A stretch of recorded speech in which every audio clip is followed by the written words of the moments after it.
mais pas optimale en raison de, pardon, 4000 postes ouverts, mais non pourvus.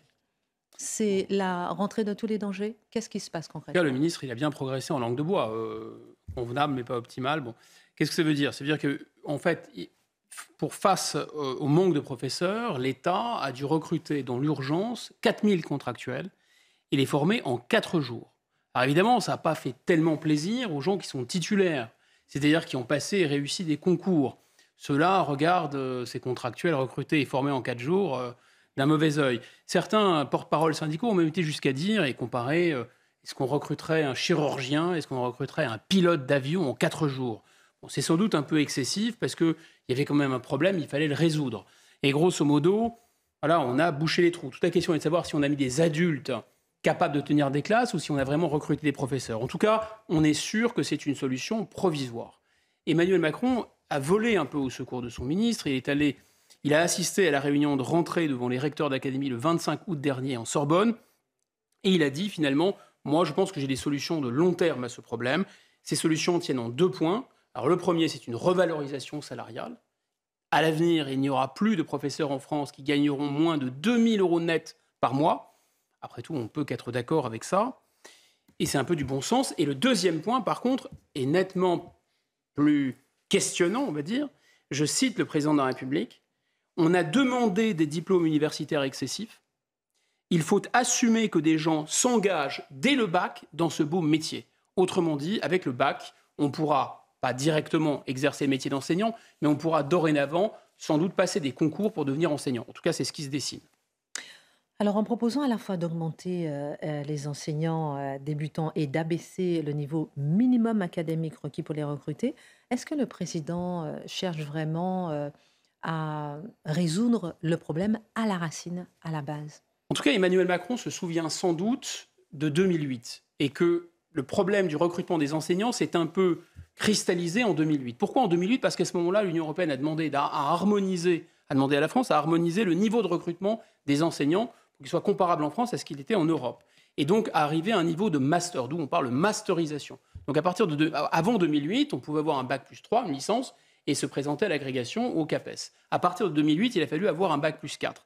Et comme il n'y a pas eu en même temps de revalorisation salariale, comme il y avait 1 an d'études en plus sans être rémunéré, et comme par ailleurs, à un niveau bac plus 4 master, il y avait davantage de concurrence pour exercer d'autres professions, surtout dans les emplois de professeurs qui manquent, c'est-à-dire des profs professionnels ou des profs dans les domaines scientifiques, alors, dès 2011, on a eu un effondrement des candidatures au concours pour devenir prof.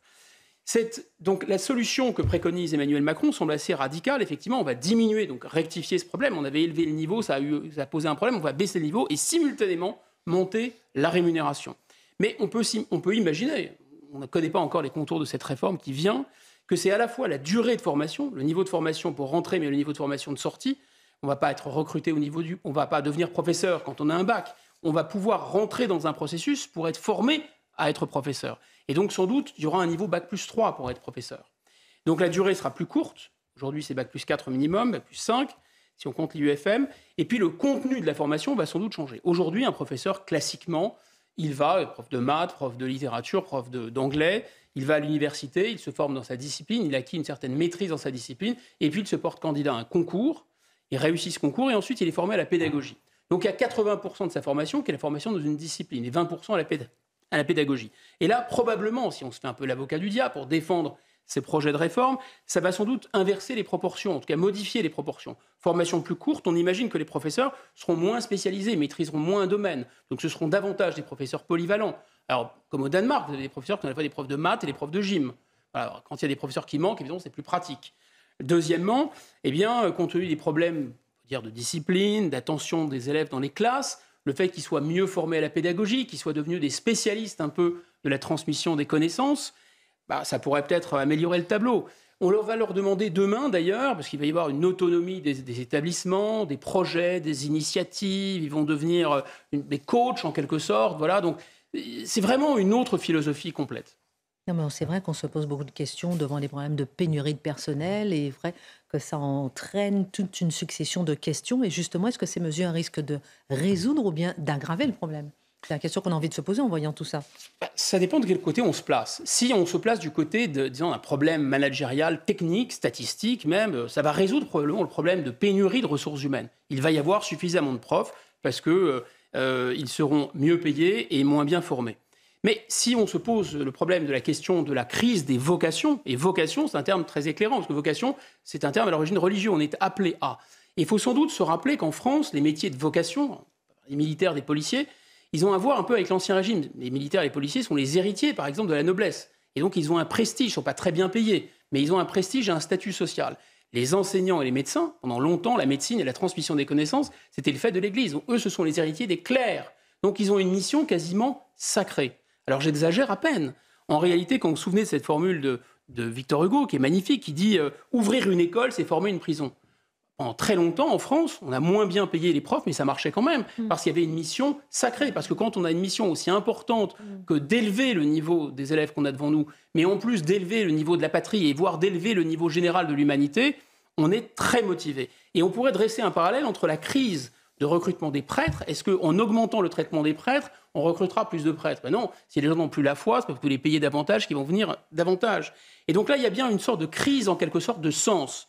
Et finalement, tout conspire de notre société à désacraliser cette fonction de l'enseignant. Alors du numérique, bien sûr, à la massification de l'enseignement, qui a massifié aussi le statut du prof, au fait de l'américanisation, cette espèce de capitalisme qui fait que la valeur d'un individu, c'est combien il gagne. Et à cet égard, les professeurs ne sont pas très bien lotis. Le pédagogisme, le changement de méthode qui a placé l'élève au centre et donc qui a fait descendre. Le professeur, il montait sur son estrade un peu comme un prêtre monté en chair. Là, le pédagogisme l'a fait descendre. Et puis, la chute du niveau persuade des professeurs qui sont de moins en moins efficaces, sont de moins en moins utiles. Donc je pense qu'il y a vraiment une question de motivation, de sens. Mais la réforme qui est proposée par Emmanuel Macron, on voit qu'elle va achever finalement de ce processus de désacralisation. Elle va l'achever pourquoi? Parce que l'autorité, auctoritas, c'est élevé. L'autorité, elle était due à la mission un peu sacro-sainte de l'enseignant et à son statut social, mais l'élévation et l'autorité étaient dues à la maîtrise d'un savoir. À partir du moment où le professeur sera surtout un pédagogue, je ne suis pas sûr qu'on puisse parler à nouveau de professeur dans l'avenir. Est-ce qu'on parlera de professeur ou est-ce qu'on parlera d'un coach en compétences, d'un influenceur professionnel, d'un entraîneur de talent ou d'un chef de projet éducatif? Je vous laisse y réfléchir.